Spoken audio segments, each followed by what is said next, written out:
Assalamualaikum warahmatullahi wabarakatuh.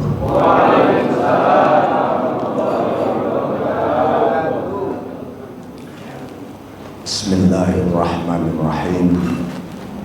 Alhamdulillahilladzi mala'a quluba awliyaihi bimahabbatihi wa ikhtassa arwahahum bisyuhudi 'azamatihi wa hayya asrarahum lihamli a'ba'i ma'rifatihi. Allahumma shalli ala sayyidina Muhammadin abdika wa nabiyyika wa rasulika nabiyil ummi wa ala alihi wa sahbihi wa sallim tasliman biqadri 'azamati dzatika fi kulli waqtin wa hin. Ma ba'd. Al-mukarramun, para alim ulama, para kiai, khususon kiainan dan para kiai yang lain, ketua PCNU, ketua MWC, ketua MUI, dan para asatidzah hadirin hadirat muslimin muslimat. Alhamdulillah, ini pertama kali saya silaturahim dengan majelisnya beliau, majelis Sulh Pelintas Zaman. Wah, ini luar biasa namanya. Semoga ini membawa kita semua bangkit menuju kepada Allah Subhanahu wa Ta'ala. Karena tadi disinggung oleh ketua PCNU bagaimana Nahdlatul Ulama ini menurut perspektif tasawuf. Kira-kira Hadratus Syekh Hasyim Asy'ari dan para ulama serta para aulia dulu mendirikan Nahdlatul Ulama ini dalam rangka apa? Nah, sebelum saya menjelaskan ini, satu-satunya organisasi Islam di dunia, bukan hanya di Indonesia, yang didirikan oleh para aulia dan para ulama itu hanya Nahdlatul Ulama. Saya mencari seluruh dunia. Dalam sejarah dunia baru Nahdlatul Ulama yang didirikan oleh para aulia dan para ulama. Alhamdulillah kita masuk, ya, alhamdulillah kita masuk di dalam golongan beliau-beliau itu. Nah, kenapa ini Nahdlatul Ulama didirikan dan namanya Nahdlah, bukan majlis misalnya, ya, bukan misalnya Ittihadul Ulama atau apa, banyaklah yang berhubungan dengan ulama. Kok Nahdlah? Ini rupanya setelah diselidiki dipengaruhi oleh hikmah tasawuf. Ya. Di dalam salah satu hikmahnya Ibnu Athaillah As-Sakandari, dalam kitabnya Al-Hikam namanya, itu ada satu bunyi begini: la tashab man la yunhiduka. Nah, kata-kata man la yunhiduka, itulah muncul kata Nahdlah. La tashab man la yunhiduka haluhu wa la yadulluka ilallahi maqaluh.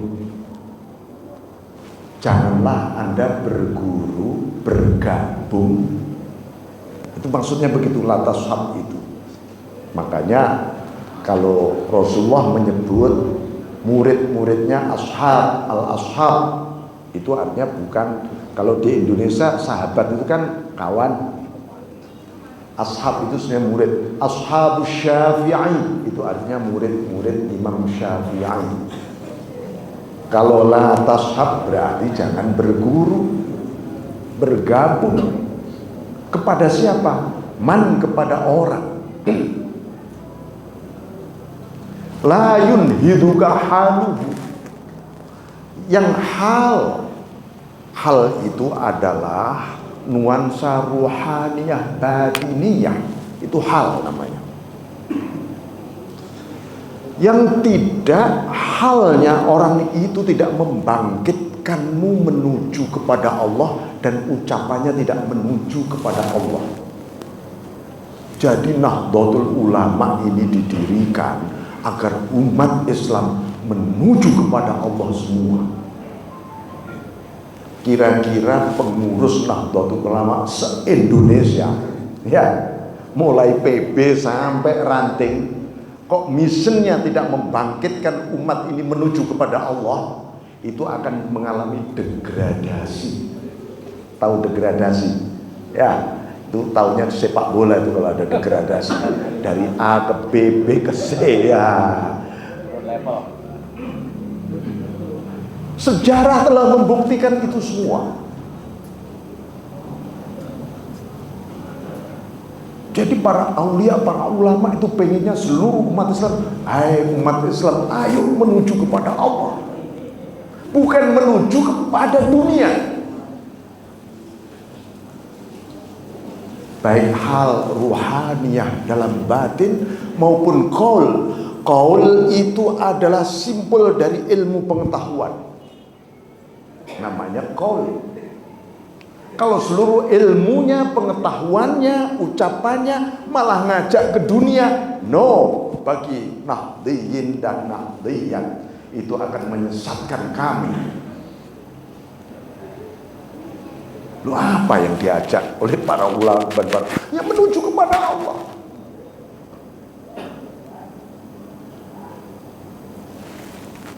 Kenapa?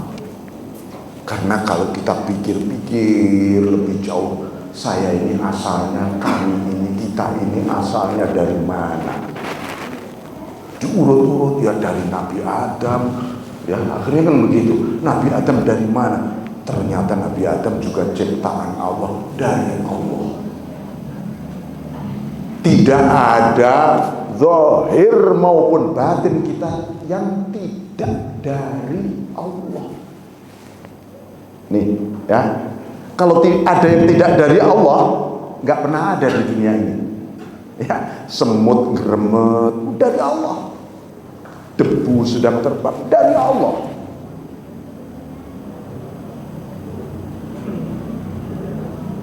Semua dari Allah. Terus pertanyaannya, kita ini mau kemana? Macam-macam jawabannya. Orang kafir kalau ditanya mau kemana kamu? Oh ya, hidup memenuhi kepuasan material saya. Katanya begitu orang. Loh, kamu nggak inget mati selesai sudah, nggak ada kehidupan setelah mati, kata kafirun. Anda tanya di orang-orang barat sana, hidupnya mengejar materi, kesuksesan material. Tuhan tidak ada, katanya. Tapi bagi orang-orang yang beriman, Mas mau kemana? Ya saya nanti pengennya kalau mati dikubur bahagia di kuburan, katanya gitu. Terus kalau habis dari kuburan mau kemana kamu? Ya kayaknya besok ini kiamat kita, dihisab itu di padang mahsyar saya. Di padang mahsyar mau kemana setelah itu? Hanya ada dua, neraka, surga.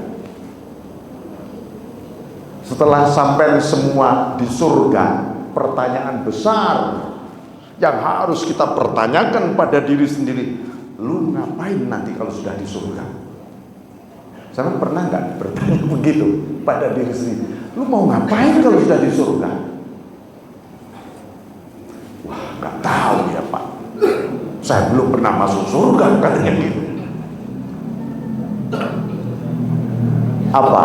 Ya tanyalah pada ahlul jannah, pada ahli surga. Seluruh ahli surga ketika ditanya, kamu setelah masuk surga ini mau ngapain? Seluruh ahli surga mengatakan, aku kepengin ketemu yang empunya surga ini. Itu adalah cita-cita terakhir saya.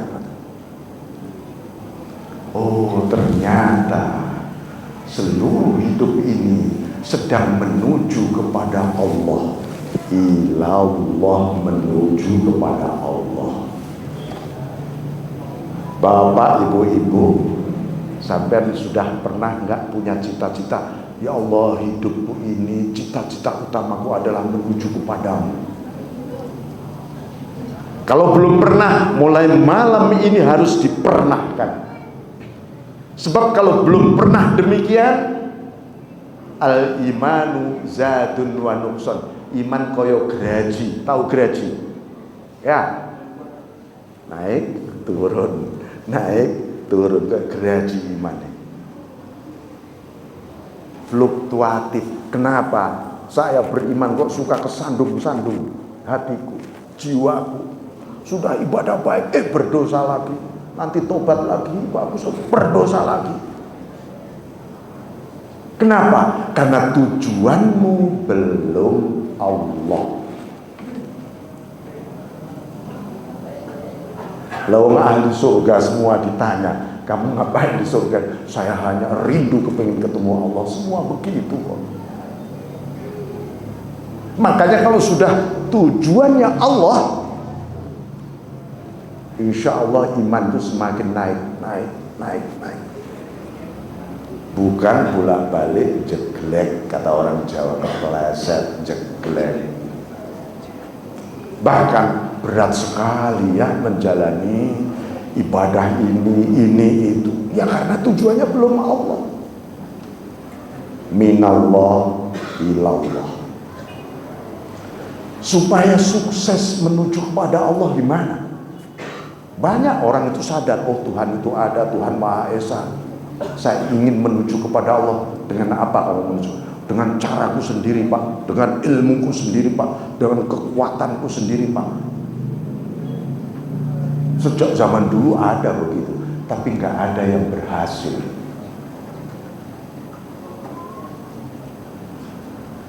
Nah, akhirnya Allah menurunkan wahyu, menurunkan agama. Hei manusia, kalau kamu kepingin menuju kepadaku dengan sukses dan benar, ini loh caranya. Nah, begitu. Jadi untuk ilallah, menuju kepada Allah, haruslah billah, bersama Allah. Awalnya bersama ajaran Allah, bersama Nabiullah, bersama Rasulullah, supaya sukses ke sana. Jadi banyak sekarang orang kepingin beragama dengan caranya sendiri, dengan akal pikirannya sendiri, akhirnya tidak ketemu Tuhan tapi ketemu hantu. Ya, itu fakta. Faktanya begitu. Maka alhamdulillah kita ditakdirkan beragama ini, ya, agama yang benar, dinul Islam ini. Nah, untuk apa kalau sudah bersama Allah? Supaya ketika kita sudah bersama Allah, di balik ibadah kita, di balik sholat kita, di balik hidup kita, inna sholati wa nusuki wa mahyaya wa mamati lillahi rabbil alamin. Kenapa saya ini ibadah hidup dan matiku kok sulit banget ya? Lillah itu. Lillah itu artinya ikhlas, ya. Lillah itu artinya hanya untukmu Allah. Kok sulit Pak ya? Sulit itu karena apa? Karena tidak billah, tidak bersama Allah. Masih bersama hawa nafsu kita. Allahu Akbar, ya Allah, muka-muka utang ke sahur semua. Wah. Niatnya sholat itu loh, supaya utangnya lunas, ya. Ya Allahu Akbar, supaya dagangan laris Tuhan. Akhirnya ibadahnya semakin berat. Saya yakin orang yang begitu ibadahnya malah berat. Ya. Jadi Penting itu. Supaya apa? Ya supaya kita Allah, bersandar kepada Allah. Ya, ini Bapak baju putih bersandar pada cagak. Ya, Pak bersandar di cagak Pak, aman katanya. Ya, aman. Loh, baru bersandar pada cagak itu bisa aman beliau. Apalagi bersandar kepada Allah. Nggak ada namanya khauf, ketakutan, al-husnu, kesusahan, nggak ada. Baru bersandar pada cagak aja bahagianya bukan main. Ya. Supaya Allah.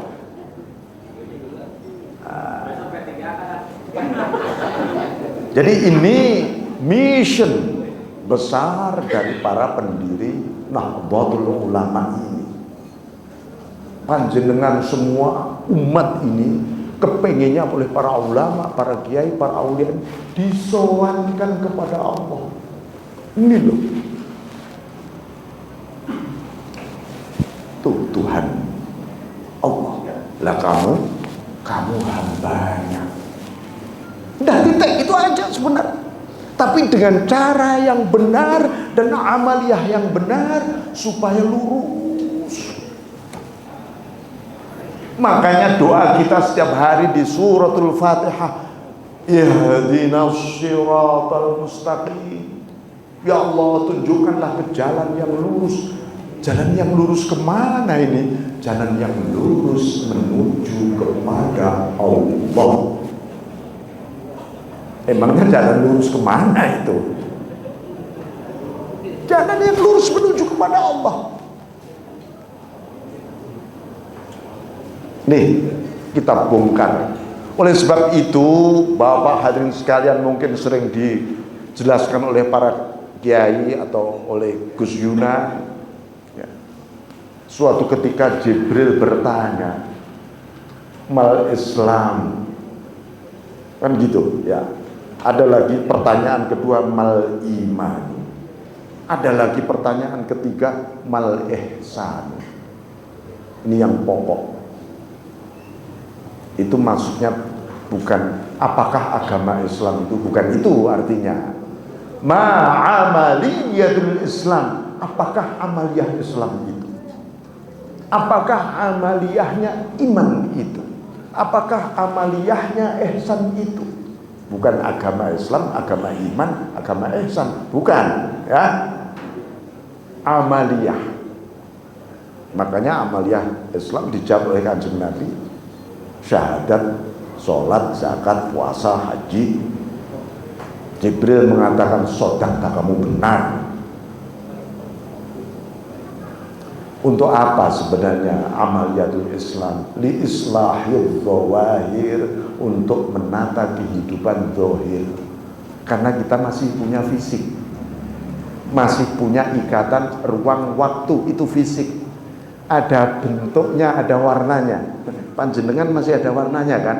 Ya, nah disebut semen warnanya apa kulitnya? Enggak punya warna saya. Oh, ini keluar dari rumah sakit gila nih orang. Oleh karena itu masih wajib menjalankan syariah. Kecuali kalau sampai ditanya, Pak jam berapa? Sama dengan kemarin, katanya gitu. 2 jam lagi ditanya, jam berapa Pak? Sama dengan kemarin, katanya. Besok pagi ditanya, Pak jam berapa? Sama dengan kemarin. Orang ini berarti tidak wajib syariat karena dia tidak waras. Ya, sampai ada orang gila sampai jak sholat sampai dosa Pak.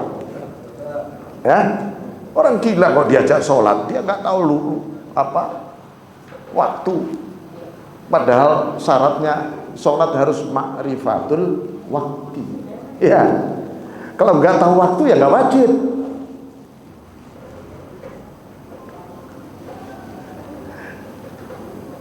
Ya, sudah ditanya, sama dengan kemarin, sama dengan, oh nggak tahu waktu orang ini orang junun, ya Orang gila tidak wajib sholat memang. Termasuk orang yang gila kepada Allah. Ada orang gila pada Allah itu disebut majnun, wong jadat. Wong jadat nggak tahu waktu. Apa mas ini? Dia jawab Allah. Dikasih rokok, mas rokok Allah. Jawab. Semuanya kelihatannya Allah. Mas jam berapa? Allah. Gak wajib nih sholat. Jangan Anda persoalin. Memang dia gak tahu waktu. Sedang gila dia. Cuman gila kepada Allah. Masalahnya sekarang ada orang yang sok jajan.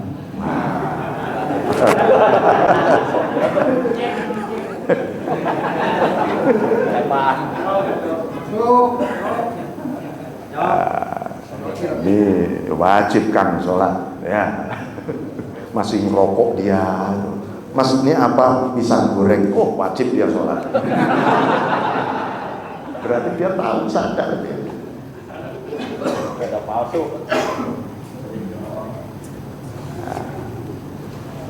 Nah itu li islahid dzawahir, itulah yang disebut asy-syariah. Ibadahnya gimana? Anta'budahu, hendaknya engkau menyembah Allah. Nah itu sholat. Ngapain kamu sholat? Menyembah Allah, itu syariah. Kemudian mal iman. Iman pada Allah, pada Rasul, pada kitab, malaikat, ya, takdir, hari akhir dan seterusnya. Gimana melaksanakan itu? Antak sudahu, hendaknya engkau menuju kepada Allah. Itu adalah amaliyahnya batin, li islahil bawatin. Anda semua ingin menata batin harus dengan iman. Nggak bisa psikolog, fakultas psikologi kok nggak melibatkan iman untuk menyelesaikan soal-soal yang ada di dalam batin dia. Justru orang itu akan semakin resah. Ya, nggak taunya kita suruh curhat ke dia aja. Ketika konseling, apa masalahmu? Curhat dong. Sejak persoalanmu 5 tahun yang lalu, katanya. Suruh dengarin aja. Itu psikolog. Sepanjang tidak ada unsur iman yang dilibatkan untuk menyelesaikan persoalan jiwa, maka tidak akan pernah selesai soal-soal batin manusia. Apa? Antal sudah, hendaknya engkau menuju kepada Allah. Nih, dimulai ya. Biasanya sampai sholat isya, sholat duhur, sholat tasbih, sholat apa? Taubat, sholat ini dan seterusnya. Biasanya ngapain mas? Sholat ibadah. Kan gitu. Ngapain ibadah? Cari pahala. Kan begitu. Itu mulai malam ini ya harus ditransformasi. Ya, ditransformasi itu dinaikkan. Dinaikkan itu gimana? Ya dari menyembah, dari cari ini dan itu, sekarang menuju. Sekarang menuju. Sampai sholat di hati, ya Allah, aku menuju kepadamu. Harus gitu mulai. Rasanya sholat pasti beda sudah. Sampai mau zikir, ya Allah, aku menuju kepadamu.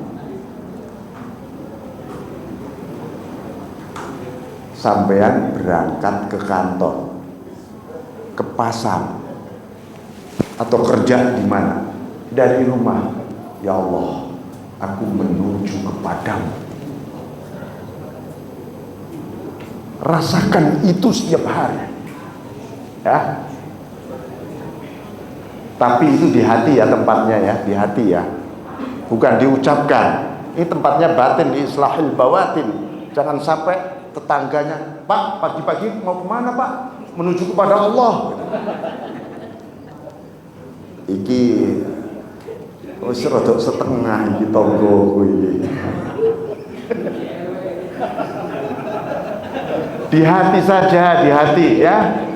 Berangkat ke kantor ya diucapkan ke kantor Pak gitu. Di hati aku sedang menuju kepadamu Allah. Ya, itu namanya antak sudahu, hendaknya engkau menuju kepada Allah li islahil bawatin, untuk menata batin. Jadi batin ini ruwet kayak apapun, kalau ya Allah tujuanku ini engkau Allah, itu insya Allah akan mulai nata dengan sendirinya. Tapi kalau ya Allah tujuanku adalah kedudukan itu, karir itu, posisi itu, tambah ruwet. Ya enggak? Tambah ruwet, wis tak jamin.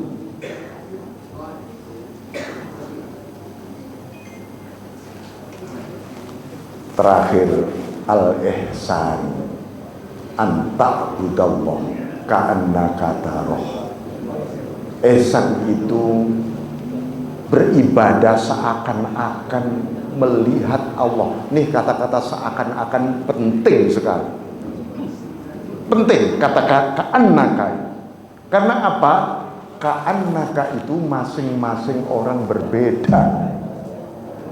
Ini menunjukkan bahwa Allah tidak bisa dilihat dengan mata kepala, bahkan dengan imajinasi. Tidak. Yang bisa memandang hanyalah mata hati. Mata hati itu apa tuh? Mandangnya yakin, udah titik. Jadi apapun yang sampean bayangkan tentang Allah, Allah itu ada bentuknya. Ya, Gusti Allah ono bentuke, ono rupane, ada waktunya. Ada waktunya, misalnya Tuhan datang jam segini pulang, itu ya misalnya. Namanya Tuhan berwaktu. Ada arahnya, di atas, di bawah, di samping, di kiri, namanya ada arahnya. Ada gerakannya, ada gerak, ada diam. Gusti Allah kadang-kadang bergerak, kadang-kadang diam. Itu semua pasti bukan Allah. Dan titik, ya. Dah gampang kan? Apapun yang Anda bayangkan tentang Allah pasti bukan Allah. Ntar ada tulisan Allah mencorong datang kepada Allah ini. Ono rupane, ya toh, ada baunya harum, apalagi gitu misalnya ya. Enggak tahunya iblis. Ya, Syekh Abdul Qadir Jailani didatangi tulisan Allah indah sekali. Baunya harum sekali. Sampai kalau bau harumnya iblis ketika itu, bau harumnya itu aja bisa semaput sampai. Baru lihat, apalagi lihat indahnya, bisa pingsan saking indahnya. Iblis.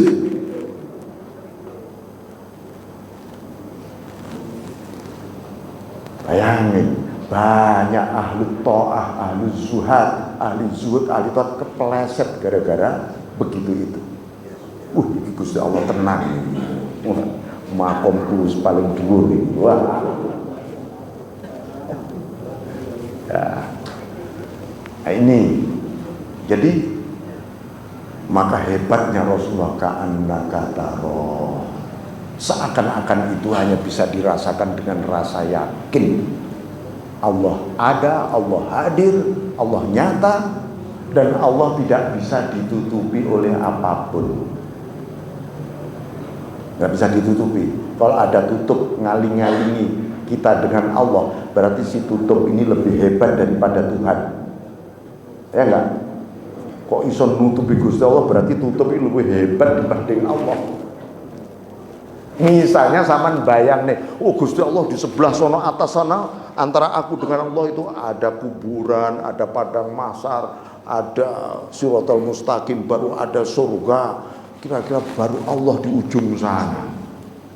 Itu bayangan manusia, dan itu pasti tidak begitu Allah itu.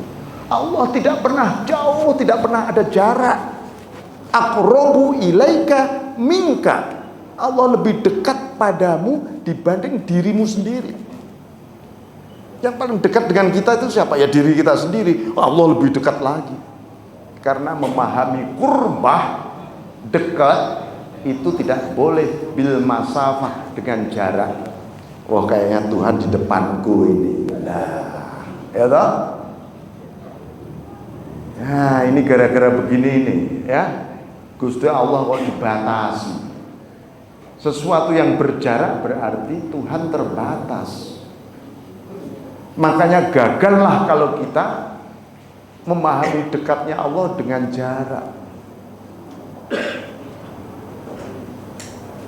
Tuh. Bapak hadirin sekalian, setelah fa'ilam takun tarahu fa'innahu yarok. Kalau engkau tidak bisa yang pertama itu, seakan-akan engkau memandang Allah, yakin. Ya wis, aku di mana-mana, kapan, dalam situasi apapun engkau memandangku Tuhan. Dari sinilah kenapa kemudian para ulama membagi 3 disiplin ilmu sepanjang sejarah, ya, mulai zaman Islam itu sampai besok kiamat, itu ilmu gak lepas dari 3. Disiplin syariah namanya menjadi ilmu fikih. Nah, gitu ya. Dulu zaman Nabi tidak pernah dibagi. Ya. Yang disebut fikih itu ya pemahaman ilmu agama. Liyatafaqahu fiddin. Zaman Nabi tidak dibagi. Oh, yang disebut liyatafaqahu fiddin itu adalah ilmu fikih, bukan pada zaman Nabi. Baru di era mujtahidin diklasifikasi soal al-Islam menjadi ulumus syariah. Ulumus syariah itulah yang disebut disiplin fikih. Ada usul fikih, ada qawaidul fikih. Bahkan ada ulumul hadis, itu semua wilayah syariah. Ulumul tafsir wilayah syariah. Wilayah iman berkembang menjadi ilmu tauhid, ilmu akidah. Ya. Berjuta-juta kitab tentang tauhid, tentang teologi, itu ujungnya iman dari mal imanu tadi. Begitu juga mal ihsan. Mal ihsanu berkembanglah berjuta-juta kitab menjadi disiplin ulumut tasawuf, ilmu tasawuf. Ilmunya namanya tasawuf. Amaliyahnya, tata caranya namanya at-thariqah. Buahnya itulah ma'rifatullah. Apa dibalik ma'rifatullah? Al-haqaiq, hakikat dari Allah, ya. Jadi nih Bapak Ibu sekalian, kita ini seperti sedang mi'raj kan, ya, diajak Kanjeng Nabi dikenal nih Gusti Allah. Mi'raj Nabi itu munggah taroki, suluk, kalau orang bilang suluk itu naik menuju kepada Allah, menempuh jalan menuju kepada Allah. Rupanya puncak mi'raj itu bukan ketemu Allah kayak. Wah, ini menarik ini. Puncaknya mi'raj ketika Rasulullah diperintah turun kembali ke dunia oleh Allah malahan. Ya enggak? Belum selesai mission mi'raj Isra Mi'raj. Balik kita. Membawa syariah sholat. Wah, Kanjeng Nabi kok gak enak-enakan ketemu Allah, jagongan karo Gusti Allah aja ya. Ngobrol enak, saya ngapain balik ke dunia? Loh, puncak Isra Mi'raj itu kembali ke dunia, rahmatan lil alamin. Tapi balik ke dunia billah, bersama Allah. Bareng karo Gusti Allah. Jadi Wa ma arsalnaka illa rahmatan lil alamin. Kalau tidak billah nggak bisa. Ya, emang binafsihi, dengan dirimu sendiri nggak bisa rahmatan lil alamin. Haruslah billah, bersama Allah. Ada di batin kita. Ya Allah, bersamamu aku melakukan ini, Allah. Bersamamu aku kuat, bersamamu aku bisa, bersamamu aku berdaya, Allah. Bukan seperti orang barat. Masih ingat gak kampanyenya Obama? Ya, ketika pemilu jadi presiden, apa yang terkenal? Yes, I can. Ya, di mana-mana terus yes, I can. Yes, I can. Loh, Gusti Allah di mana? Yes, I can itu. Ya, aku bisa, aku mampu. Memang itu yang dikembangkan oleh psikolog barat, pendidik barat untuk mendidik umat manusia. Aku bisa, aku mampu, aku berdaya, aku hebat, aku kuat. Kan itu. Wah, orang pada semangat, semua punya harapan. Gusti Allah neng ndi kok disingkirkan begitu saja Tuhan. Dan hebat itu, hebat. Sains teknologi berkembang luar biasa gara-gara aku bisa, aku mampu, aku hebat, aku berdaya. Nggak taunya itu adalah Fir'aunisme modern. Apa kata Fir'aun? Di Quran, Bapak, Ibu-ibu, ada dua aku yang malaunen, yang dua-duanya dilaknat oleh Allah. Aku. Satu akunya iblis. Dia mengatakan iblis, ana khairum minhu. Aku lebih hebat, lebih baik, lebih berdaya, lebih kuat dibanding Adam. Fa'ablasa, lalu jadi iblis dia. Nah, gitu ceritanya. Ya. Gara-gara suprematif dalam diri seseorang muncullah aku. Aku itu apa sih? Aku itu adalah representasi nafsu kita sebenarnya. Sedangkan nafsu ini di dalam dunia tasawuf, an-nafsu awwalul hijab. Nafsu itu awal hijab antara kita dengan Allah. Ini kalau bukan karena aku nggak beres semua. Waduh, iki ciloko ini. Yang kedua, akunya Fir'aun. Fir'aun juga punya anak. Ana Rabbukumul A'la. Akulah Tuhanmu yang paling tinggi, katanya. Dan hebat. Dan salah satu kehebatan akunya Fir'aun, dia bikin namanya Universitas Sihir ada. Jadi kalau militer itu ada divisi sihir ada. Akademi sihir ada. Fir'aun, dia memadukan tipuan imajiner manusia dengan nafsu dan hebat. Nah, akunya iblis dan akunya Fir'aun berpadu sekarang menjadi kekuatan aku modern. Ini anak-anak kita, anak-anak didik kita kalau diajarin itu aku bisa, aku mampu. Di mana nak? La haula wala quwwata illa billah. Di mana kok hilang ketika kamu mengatakan aku bisa, aku berdaya, aku mampu tadi? Oleh karena itu,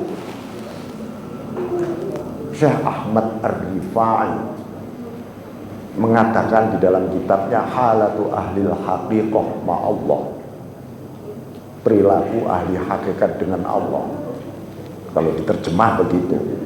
Itu kitab saya terjemah ke Indonesia, judulnya Menjelang Makrifat. Nah, di kitab itu dijelaskan siapakah orang sufi itu. Orang sufi adalah orang yang sudah bisa menghilangkan ya'un nisbah. Ya, mutakalim itu. Ya. Apa? Minni, oh ini dariku ini. Nah, kunya dibuang. Diganti minhu, dari Allah. Ilaiya, oh, untuk kepentinganku ini diganti ilaihi, untuk kepentingan Allah. Bihi, oh, denganku ini diganti bila, bersama Allah. Li, untukku ini, asalnya begitu. Ya-nya dibuang lagi menjadi lahu, hanya untukmu Allah. Alayya, semua harus bersandar kepadaku. Kalau nggak bersandar kepadaku, nggak beres semua ini. Dibuang ya-nya. Alaihi, hanya bersandar kepada Allah. Loh, itu ya gampang jadi sufi itu. Ya unisbah tadi dibuang saja. Makanya orang Jawa kuno dulu mengatakan potonglah kukumu. Kita ini kan disunahkan motong kuku ya, biar akumu hilang, keakuanmu hilang. Ternyata setelah diteliti secara psikologis, orang yang sregep motong kuku itu relationship, kehidupan sosialnya sangat mudah.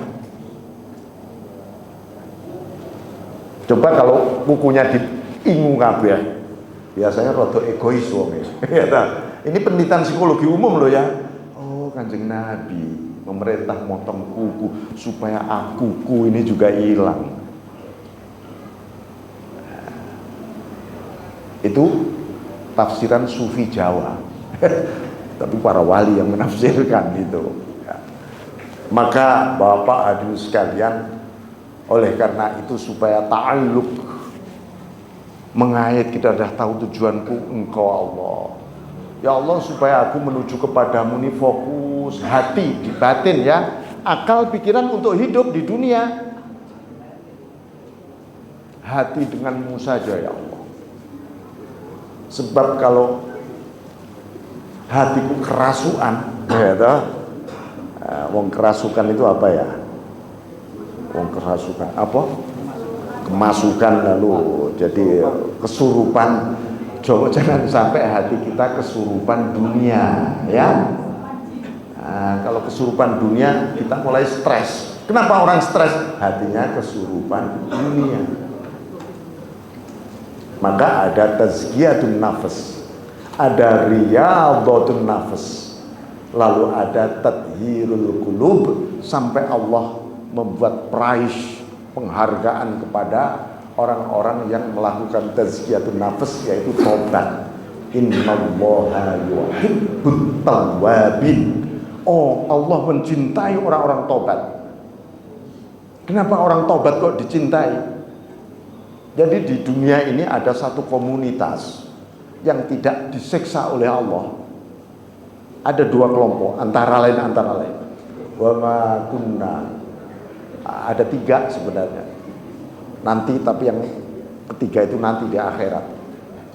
Wa ma kunna mu'adzibina wa anta fihim, kata Allah di Quran, aku tidak bakal menyiksa sedangkan engkau, satu kaum, sedangkan engkau ada di situ Muhammad. Orang Quraisy Mekah itu loh gak disiksa oleh Allah gara-gara ada Kanjeng Nabi, walaupun musuhi Kanjeng Nabi. Begitu Nabi hijrah mulai ada kekalahan Mekah, macam-macam.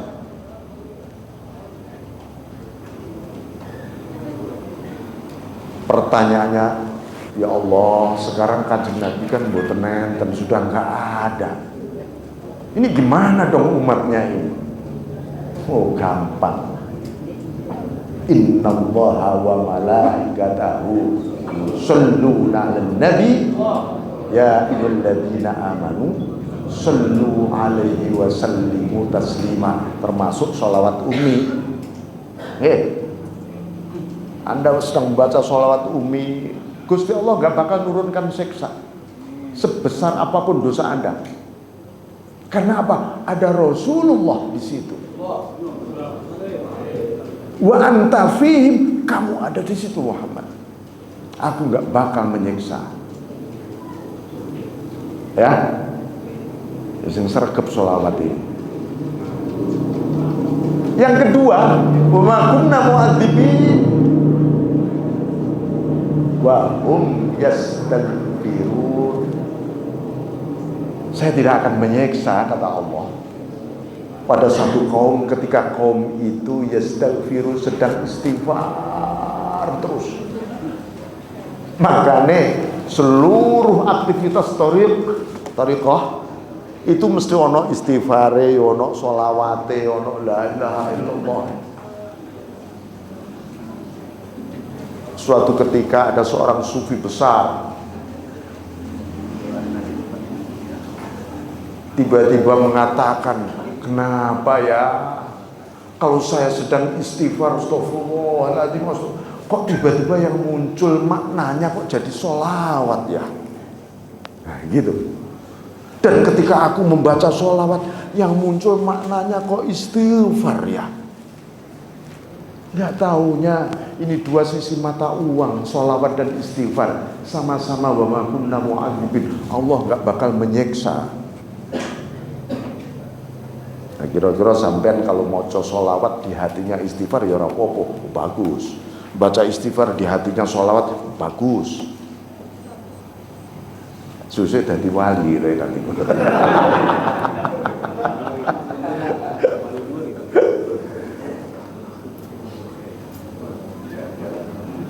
Bapak hadirin sekalian, ngaji tasawuf itu nggak usah lama-lama mendem nanti. Sebagai catatan, ini panjenengan semua, setelah kita menuju kepada Allah bersama Allah, sebenarnya apa yang bisa membuat kita terikat dengan Allah? Ada satu cerita, ada seorang kiai bertanya kepada murid-muridnya,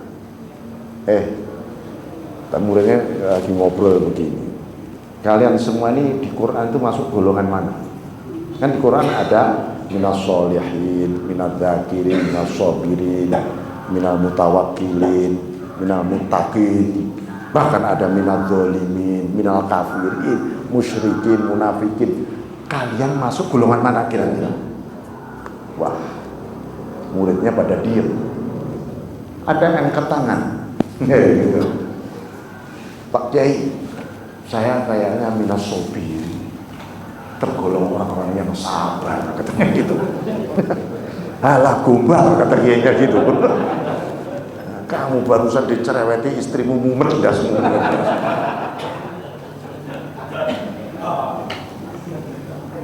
Saya minal muttaqin Mbak Kiai. Balah apa maneh gitu. Wah pada akhirnya sudah diem semua. Ada yang nyeleduk, Pak Kiai masuk golongan mana? Gitu. Ganti muridnya, nggak terima, soalnya disalahin kabeh oleh kiainya tadi. Kata kiainya, saya masuk golongan minimalis saja, yaitu minal mu'minin, tergolong orang-orang beriman sajalah katanya. Wah, kata murid-muridnya, wah kalau begitu ya saya masuk minal mu'minin Pak Kiai, minal mu'minin Pak Kiai. Wah, kata kiainya apa? Kalau kalian masuk golongan minal mu'minin, maka Gusti Allah manggil sampean, ya ayyuhalladzina amanu dzkurullaha dzikron katsira wasabbihu bukratan wa asila. Ciri ini termasuk orang-orang mukminin. Saya ini dipanggil gue kalau Gusti Allah, hei orang-orang yang ngaku beriman, nah gitu. Udzkurullah, zikirlah kamu kepada Allah sebanyak-banyaknya, bertasbihlah pula pagi sampai sore. Bukratan wa asila itu pagi sampai sore, bukan sedikit pagi sedikit sore, bukan ya. Bukratan wa asila itu dari pagi sampai sore, sore sampai pagi. Maksudnya ingatlah kepada Allah tanpa batas waktu. Ya, itu. Waduh, berat juga kata santrinya. Nah, orang berzikir niki menurut Ibnu Athaillah posisinya dibagi 4. Terserah panjenengan mlebu sing pundi. Yang mana Anda masuk? 1. Zikrul khalqi lil khalqi. Zikir makhluk kepada makhluk. Ya, panjangan la ilaha illallah, la ilaha illallah. Tapi sing dieling makhluk, mbok utange, ya, apa solusi masalahnya, atau bayangan-bayangan yang lain, pokoknya serba makhluk yang diingat. Iku makhluk zikir, tapi sing ketok makhluk. Atau kayak kita yang diingat setiap hari hanya makhluk aja, itu namanya zikrul khalqi lil khalqi. Nomor 2, sing ini kira-kira nggak usah dilakukan. Kita belajar minimal kita latihan nomor 2 ini. Nomor 2 ini masih latihan zikir namanya. Apa? Zikrul khalqi lil khaliq. Zikir makhluk kepada khaliq, kepada Allah.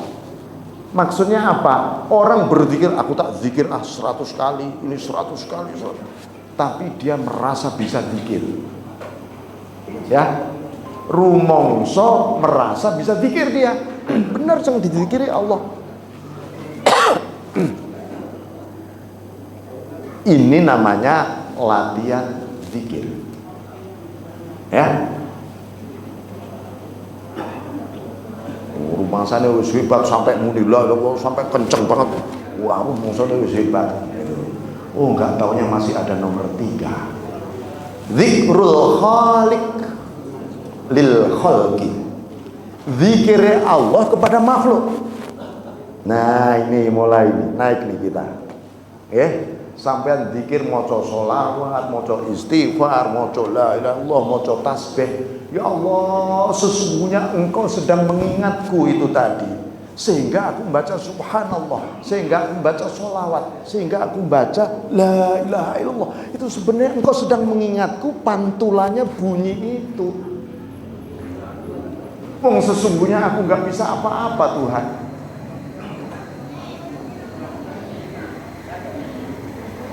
Nah, sampean kalau zikir belajar ngono, ya. Ya Allah, Engkau ini Engkau Allah. Beda rasanya. Ya.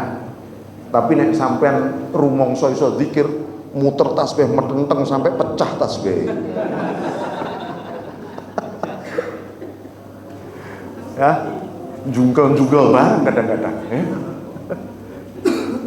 Karena rumongso bisa zikir, pada hakikatnya ya Allah Engkau ternyata. Jadi dawuh Abu Yazid Al-Bistami, dulu aku bertahun-tahun rumongso merasa bisa zikir kepada Allah sehingga Allah mengingatku. Enggak taunya setelah aku tahu dibuka pintu makrifat oleh Allah, enggak taunya yang zikir itu Gusti Allah dewe. Allah sendiri yang zikir kepadaku, mengingatku. Tiba-tiba setelah aku diingat Allah, tumbuhlah zikirku kepadanya.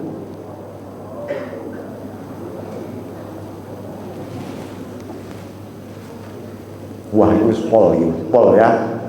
Tapi anak sing luwih pol maneh ternyata. Waduh, yang nomor 3 itu aja sudah orang bisa fana namanya. Al-fana fit dzikr. Fana itu berarti zikirnya dia sendiri tidak merasa bisa zikir. Gusti Allah kabeh iki. Terakhir zikrullah li nafsi. Ternyata seluruh zikir ini zikir Gusti Allah pada dirinya sendiri. Karena la maujuda la wujuda illallah. Enggak ada yang ada kecuali Allah. Ini makom tertinggi zikir. Jadi Gusti Allah zikir pada siapa? Wong aku nggak ada kok dizikiri, kan gitu. Ternyata Gusti Allah zikir pada dirinya sendiri. Itu yang disebut la maujuda illallah. fil dzikri, dalam zikir. Malantiha, agak ada habis-habisnya. Jadi kita ini melakukan itu semua ya minta tolongnya kepada Allah. Sebab kalau kita tidak ada i'anah dari Allah, nggak bisa apa-apa kita, nggak bisa apa-apa. Ya, jadi begitu Bapak hadirin sekalian. Semoga sing penting apa? Sepenting zikir saja, nggak usah nunggu makom zikir, ya. Nggak usah nunggu makom. Wah, saya belum bisa makom itu Pak. Kalau begitu nggak bisa zikir saja. Enggak. Janganlah kamu meninggalkan zikir. La tatruki dzikra, kata Ibnu Athaillah. Li adami huduri kama Allah fi, gara-gara Anda tidak bisa menghadirkan Allah di hatimu. Jangan. Karena li'anna ghaflataka min wujudi dzikri asyaddu min ghaflatika fi wujudi dzikri. Karena kamu tidak zikir sama sekali, itu lebih berbahaya dibanding zikir walaupun lali hatimu. Ya, walaupun hati kita kemana-mana, itu lebih baik. Zikir itu kula nuwun, tok tok tok, assalamualaikum Gusti Allah, tok tok tok, assalamualaikum Allah. Suwe-suwe pasti dibuka oleh Allah. Begitu dibuka, hudur kita. Mungkin la 99 kali lalai kita. Sopo ngerti satu, tiba-tiba dari la ilaha illallah tadi kita merasakan hadir di hadapan Allah. Asa ayyarfa'aka min wujudi min dzikrin ma'a wujudi ghaflatin ila dzikrin ma'a wujudi yaqdzah. Siapa tahu Allah tiba-tiba membuka dari ghaflah, lalai, menjadi sadar. Sadar piye? Oh, aku ini sedang zikir, dan yang saya zikiri adalah Allah. Al-Madhkur itu Allah.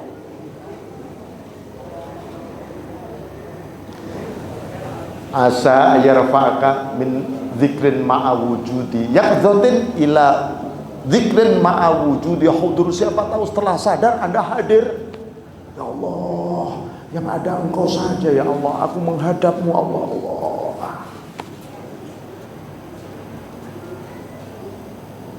Rupanya itu dianggap pol. Wah, aku bisa hadir semalam. Begitu, kayaknya pol banget.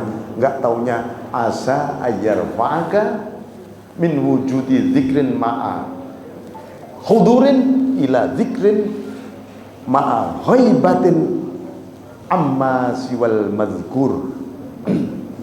Siapa tahu Anda dinaikin lagi derajatnya oleh Allah dari zikir yang disertai hadir, masih menuju zikir kepada dengan lalai, sirna dari segala hal selain Allah.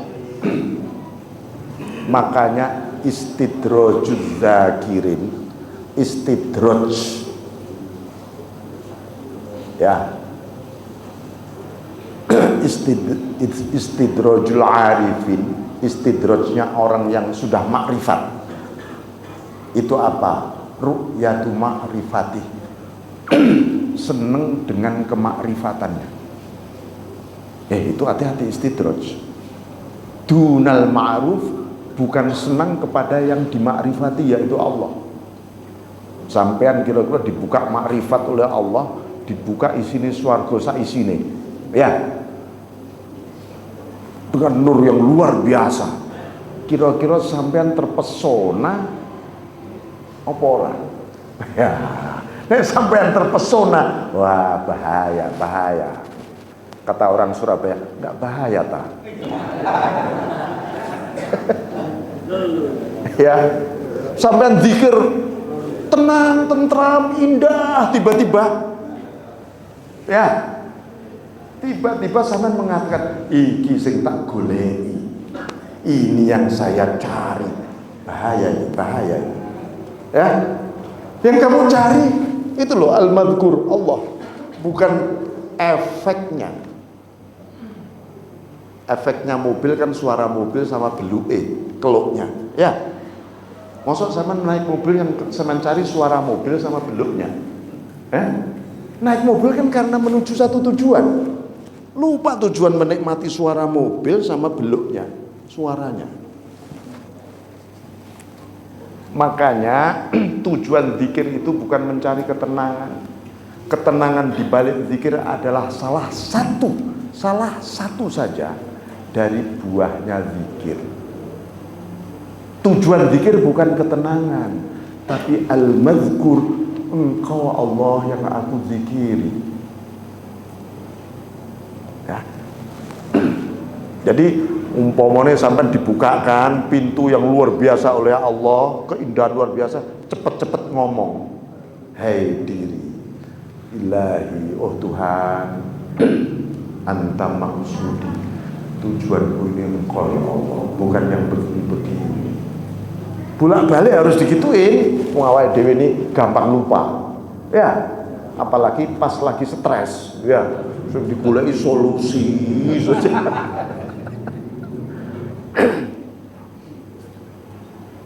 Demikian wallahu muwaffiq ila aqwamit thoriq wal afu minkum. Wassalamualaikum warahmatullahi wabarakatuh.